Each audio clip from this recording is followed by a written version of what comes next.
Directive principles की जरूरत। सबसे पहले तो ये जान लेना जरूरी है कि डायरेक्टिव प्रिंसिपल्स आखिर होते क्या हैं।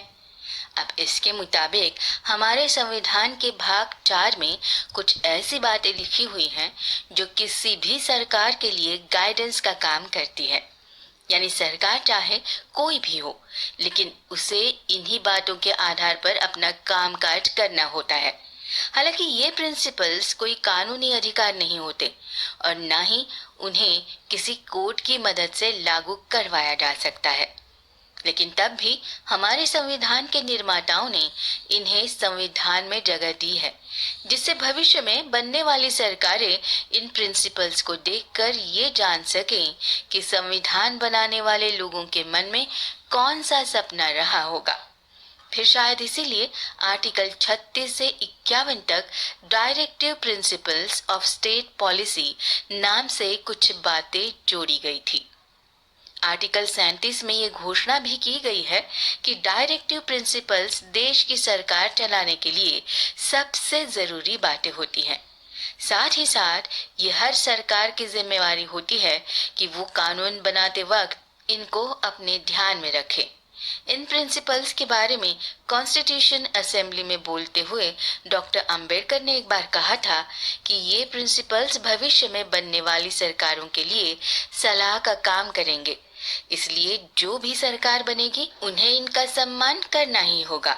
संविधान में शामिल ये डायरेक्टिव प्रिंसिपल्स एक ऐसे देश का निर्माण करना चाहते हैं जिसमें न सिर्फ राजनीति के स्तर पर समानता हो, बल्कि आर्थिक और सामाजिक स्तर पर भी समानता और न्याय की स्थापना की जा सके। इसके अलावा देश में मौजूद शोषण और भेदभाव को भी खत्म किया जा सके। इसीलिए इन प्रिंसिपल्स के तहत आर्टिकल 38 में ये कहा गया है कि स्टेट की ये जिम्मेदारी बनती है कि वो भारत के लोगों की भलाई के लिए एक ऐसा समाज बनाने की कोशिश करेंगे जिसमें सामाजिक, आर्थिक और राजनीतिक न्याय मौजूद हो।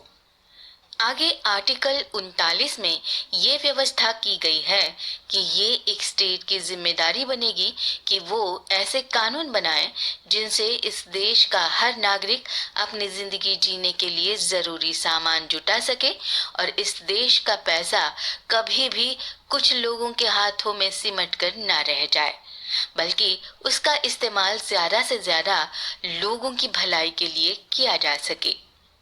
डायरेक्टिव प्रिंसिपल्स ने स्टेट पर ये भी जिम्मेदारी डाली हुई है कि पूरे देश में एक ऐसे काम के लिए हर औरत और महिला को बराबर मजदूरी मिलनी चाहिए।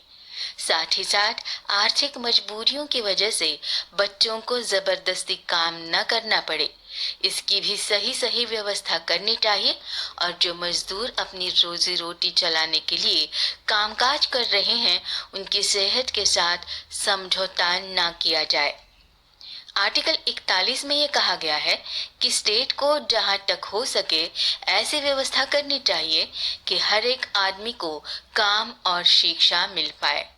साथ ही साथ बेरोजगारी, बुढ़ापे और बीमारी जैसी हालत में उन्हें कुछ राहत दी जा सके।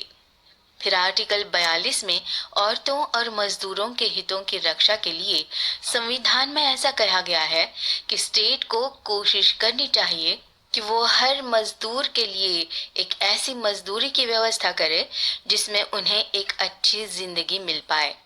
उसके काम करने की जगह भी ऐसी नहीं होनी चाहिए जहां काम करना बहुत मुश्किल हो। आर्टिकल 42 में ही स्टेट को ये भी सलाह दी गई है कि उन्हें प्रेग्नेंट औरतों को काम से छुट्टी दिलवाने की भी व्यवस्था करनी होगी। कुछ जरूरी डायरेक्टिव प्रिंसिपल्स इस बारे में हैं कि बच्चों को कम उम्र से ही जरूरी देखभाल मिले और उन्हें अच्छी शिक्षा भी दी जाए। वहीं पिछड़ी जातियों के लोगों के लिए आर्थिक व्यवस्था और उनके शिक्षा की व्यवस्था करने के भी निर्देश दिए गए हैं। स्टेट को ये भी कहा गया है कि ये उनकी जिम्मेदारी होती है कि लोगों की सेहत का ख्याल रखा जाए। न सिर्फ देश के नागरिकों के लिए बल्कि सभी लोगों से प्यार करने के गांधीवादी विचार को मानते हुए संविधान के निर्माताओं ने एक डायरेक्टिव प्रिंसिपल ये भी जोड़ा था कि सरकार को गौ हत्या पर पाबंदी लगानी चाहिए और ग्राम पंचायतों का निर्माण करने की व्यवस्था करनी चाहिए। इन प्रिंसिपल्स के अंतर्गत अंतर्राष्ट्रीय शांति, सिक्योरिटी और देशों के बीच अच्छे संबंधों के लिए पहल करनी होगी और इस काम के लिए भारत को भी अंतर्राष्ट्रीय कानून और समझौतों का सम्मान करना चाहिए। साथ ही साथ अंतर्राष्ट्रीय विवादों का समाधान बातचीत के जरिए खोजना चाहिए। अब काफी सारे लोग ऐसे भी हैं जो डायरेक्टिव प्रिंसिपल्स की आलोचना भी करते हुए कहते हैं कि फंडामेंटल राइट्स और डायरेक्टिव प्रिंसिपल्स में आपस में टकराव पाया जा सकता है, लेकिन असलियत में ऐसा कुछ भी नहीं है, क्योंकि फंडामेंटल राइट्स सरकार को नागरिकों पर कोई पाबंदी लगाने से या उनके अधिकार छीनने से रोकती है। इससे अलग डायरेक्टिव प्रिंसिपल्स सरकार को कुछ काम करने के लिए निर्देश देती है। दूसरे और आसान शब्दों में कहें तो डायरेक्टिव प्रिंसिपल्स सरकार को कुछ करने के लिए कहती हैं और फंडामेंटल राइट्स सरकार को कुछ करने से रोकती है। इस तरह से ये दोनों एक दूसरे की जरूरत पूरी करते हैं, न कि एक दूसरे के खिलाफ काम करते हैं। जहां पर फंडामेंटल राइट्स इस देश के हर एक आदमी की अपनी आज़ादी और उसके समानता की बात करते हैं, वहीं पर डायरेक्टिव प्रिंसिपल्स पूरे देश में आर्थिक और सामाजिक न्याय की स्थापना करने की सलाह देते हैं।